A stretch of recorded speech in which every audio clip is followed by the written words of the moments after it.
ever truly been able to define the concept of happiness? The definitions that do currently exist are hardwired copies of one another, open to so much interpretation that they defy the very definition of a definition. Oxford Dictionary defines happiness as a state of feeling pleasure or contentment.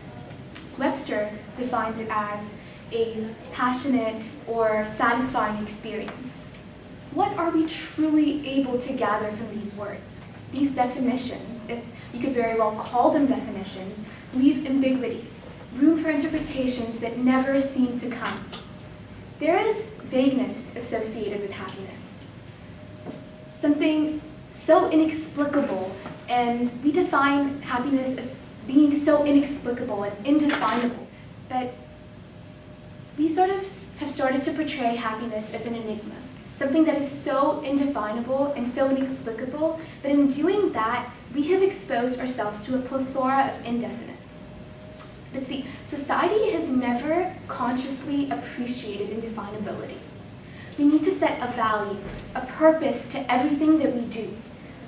The birth of science, of philosophy, was to allow ourselves to seek knowledge. We strive to understand, we strive to be understood. We fight the indefinite with so much passion and with so much fierceness, and it causes you to wonder, why have we failed to address the instability of happiness? Perhaps the reason why such a definition, the very idea of achieving happiness through such specific means, is not present in our vocabulary, is because of our reluctance to admit that happiness can be something so definite. We see happiness in waves, sinusoidal and large, something that appears and vanishes at random intervals and for unnamed reasons. We hesitate to give name to this emotion, perhaps scared that with too much thought it may vanish, disintegrate into a concept beyond our grasp. Or perhaps we have equated happiness with infinites, something so limitless that we cannot seem to capture it in words.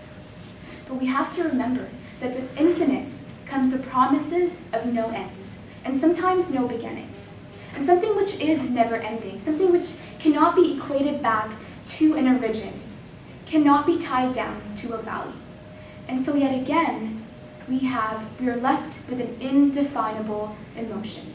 Because how can we achieve this state of being if the very base, the very foundation on which happiness stands is so incredibly flawed?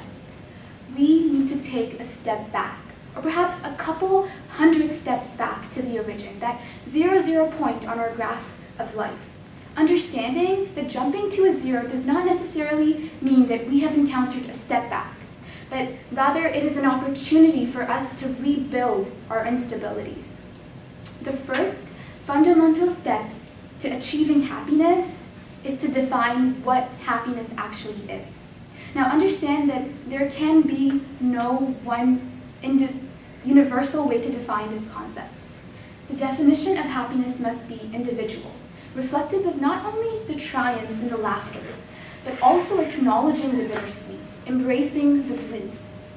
The definition of happiness should be a flurry of peaks and curves, but always traced back to a tangible value.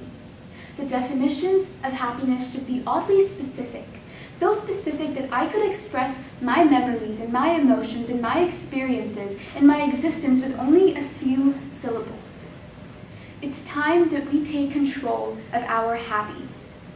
It's time that we mold it, define it, set a concrete place for it in our vocabulary. Because happiness should never come fleetingly, should never be resolved to be an indefinable curve.